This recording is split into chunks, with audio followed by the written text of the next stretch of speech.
او نبی کریم صلی الله علیه وسلم ته د تسلی د پاره الله رب کائنات فرمایل چې زما محبوب پیغمبر کچره دغه منافقین کتا سره جنگ ته وتل هم وې نو دوی با التکی فتنه او فساد خورو او اوس هم ستاسو په منځ کې دوی خپل جاسوسان پرې خېدي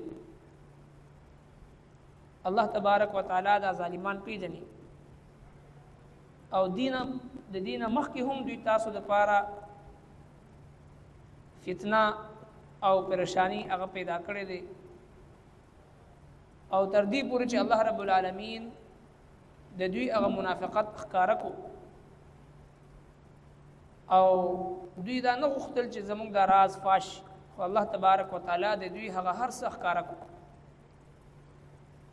نن چې کوم آیتونه مبارکه دي د دې شان نزول هغه د منافقین یو کس چې هغه جد ابن قیس دغه نامه و جد ابن قیس او د خپل قبیله سردارو چې کله رسول الله صلی الله علیه وسلم د نورو سردارانو په شانتی د نورو مسلمانانو په شانتی دته موي چونکه د بظاهر باندې اسلام قبول کړو خو دننه منافقو چې کله پیغمبر علیه الصلاۃ والسلام دته د جهاد نو فرمایل چې غزوه تبوک ته موږ سره روان شه ځان تیار د نبی علیہ الصلوۃ والسلام ته یو عذر وړاندې کو د خپل منافقت مطابق پیغمبر علیہ الصلوۃ والسلام ته وی چې تاسو ته خو پته ده چې د روم زنانه په حسن او جمال کې ډېر زیات مشهور دي او زما په باره کې تاسو ته پته ده چې زه د زنانو په حواله سره کمزور یم او زه چې داسې زنانه وینم چې هغه صورت نه ښایسته وي نو نشم برداشت کولی لہذا زما په خپل ځان باندې یقین نشته چې زه دغه د روم هغه ښایسته زنانه وینم او زه په خپل ځان باندې قابو بیا موم نو زه به چېرته فتنه کې پرېوځم او داسې نه چې ما نه څه هلته څه داسې غلط کار ونه شي څه خطا ونه شي او هلته زما نفس چې دی هغه بې قابو نه شي دا د دې هغه منافقت نه ډک یو مکر یو دجل یو فریب الله رب کائنات دا غي هغه نفاق ښکارا کو رسول الله صلی الله علیه وسلم ته دا آیتونه مبارکه نازل شو زما محبوب پیغمبر د دې منافقینو نه بعض کسان هغه دي چې تا ته وي چې مونږ ته اجازه راک او مونږ په فتنه کې مو غورځوا مطلب دا که زه لاړم نو فتنه کې به غورځېږم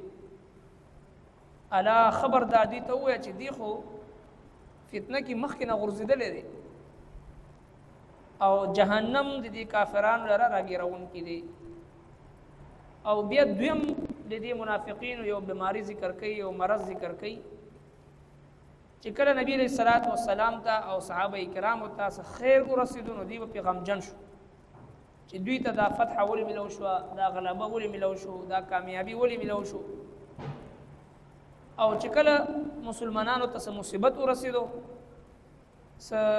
شکست ورسېدو وختي تور باندې س شهادتونه او س غمونه ورسېدل نو دوی به فورا وی چې ګوره مونږ تاسو ته ویلو چې نیت تل پکار مونږ تاسو ته ویلو چې دا د وته ټیم نه دی مونږ خپل ځان بچ کو او تاسو چې د خپل ځان خراب او ډېر په خوشحالۍ سره خپل کورونو ته لاړ شئ الله رب کائنات د دې جواب ارشاد فرمایل چې زما محبوب پیغمبر دوی ته ووایه هیڅ یو مصیبت او غم نشي رسېدی مونږ ته مګر هغه څه چې کوم الله رب العالمین مونږ دپاره لیکلی دی هغه زمونږ کارساز دی او په الله باندې پکار دی چې یو مؤمن توکل او بروسه وکړي ومنهم او ځینې د دوی نه من هغه څوک دی یقول چې وایي اذن لي رخصت راکړه مونږ ته اذن او اجازت راکړه مونږ ته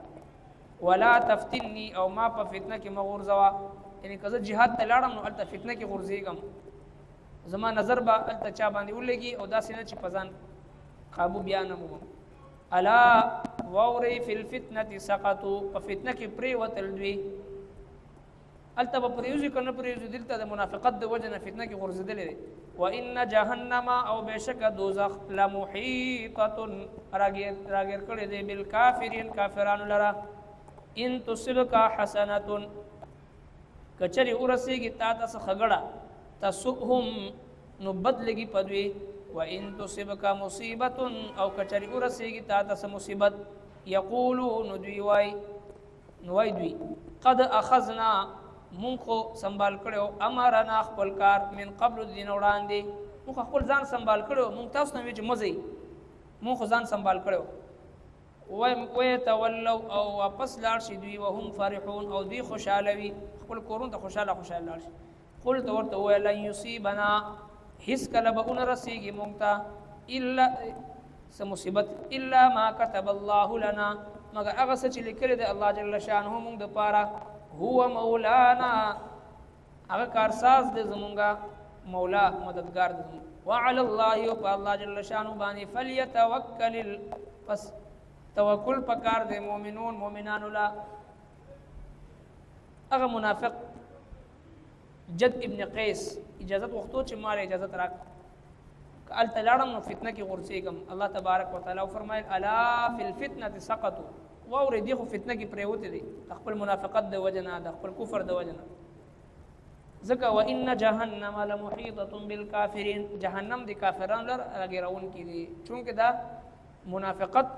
د کفر ټولنا مهلك او ټولنا غټ کفر هغه نفاق دي ان المنافقین فی الدرک الاسفل من النار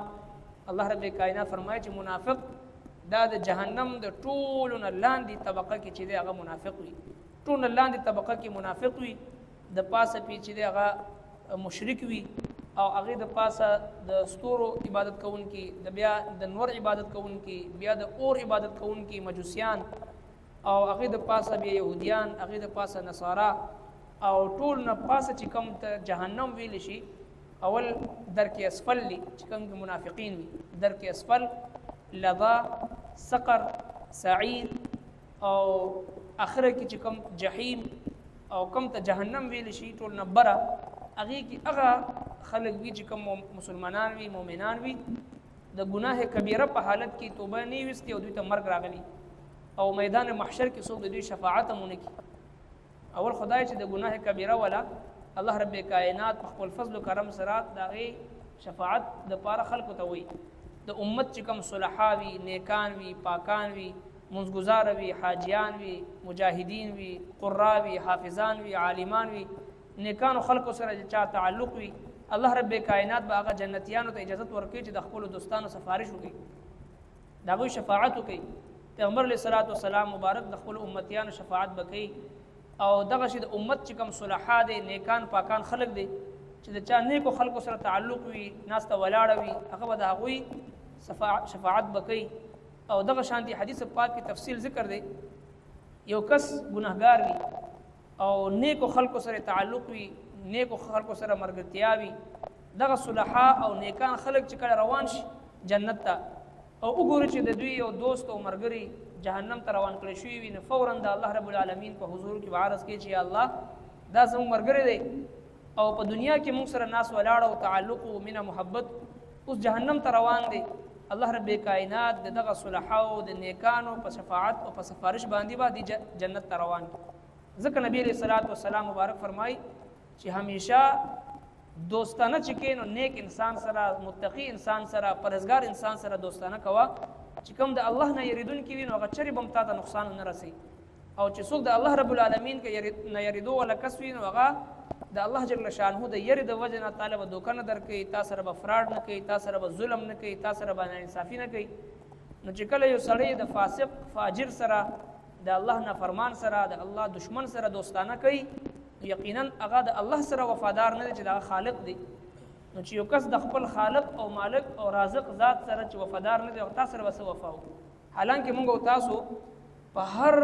مسوتن مانځه کې په صلات وتر کې د الله رب العالمین سره دا وعده کو دعای قنوت چې موږ تاسو وو په کار چې دې معنا زده و الیک نسعى ونحفظ الله رب العالمین سره موږ دا وعده کو چې یا الله کم کس ستا دشمن وي ستا نافرمان وي هغه سره به زما تعلق نه وي هغه سره زما دشمني به وي هغه سره به زه تعلق تر کوم هغه سره به تعلق پرېږدم او چې کله د مسجد نه بهر شو بیا اقف الساق و فجار د الله دشمنان د الله نافرمان په ګناهونو کې ککړ خلقو سره زمونږه تعلق وي د زړه یارانه وي یو ظاهري سلام کلام دی چم ګوند دی محلداري ده دا خو سړی کافر سره هم کولی شي چې کوم عام کافر وي ګستاخ کافر نه وي پاتې شوه د زړه یارانه او دوستانه تعلق ناس ولاړه د زړه مینه سړی به هغه کس سره کوي چې کوم د الله دوست الله والا کس د الله فرمانبرداره بنده وي د الله نافرمان سره به تعلق نه ساتي د هغه د فسق د هغه د فجور د هغه د معصیت او د هغه د ګناهونو هغه نحوست اثر به پتا باندې کېږي نو لہذا الله رب کائنات د دوی هغه د نفاق ذکر فرمایي او بیا فرمایي چې کله مؤمنانو ته فائدہ ورسی نو دی په خفه کېږي او چې کله مؤمنانو ته نقصان ورسی شکست ورسی یا ظاهري زخم ورسی شهادتونه وشي دی په هغې باندې خوشحالیږي دا د منافقت نښه ده او د منافقت سزا الله رب کائنات دا وفرمایل چې په جهنم کې د ټولو نه لاندې طبقه الله رب العالمین دوی دپاره خاص کړی دی وان جهنم لمحیطه بالکافرین دوزخ راګرونکي د کافرانو دپاره دی او په کافرانو کې ټولو نه سختترین او بدترین کافر هغه منافق دی او د جهنم د ټولو لاندني طبقه کې سزا ملاویدونکي هغه دغه منافقان ته دی الله جل شانه عمل توفیق ربنا تقبل منا إنك أنت السميع العليم وتب علينا إنك أنت التواب الرحيم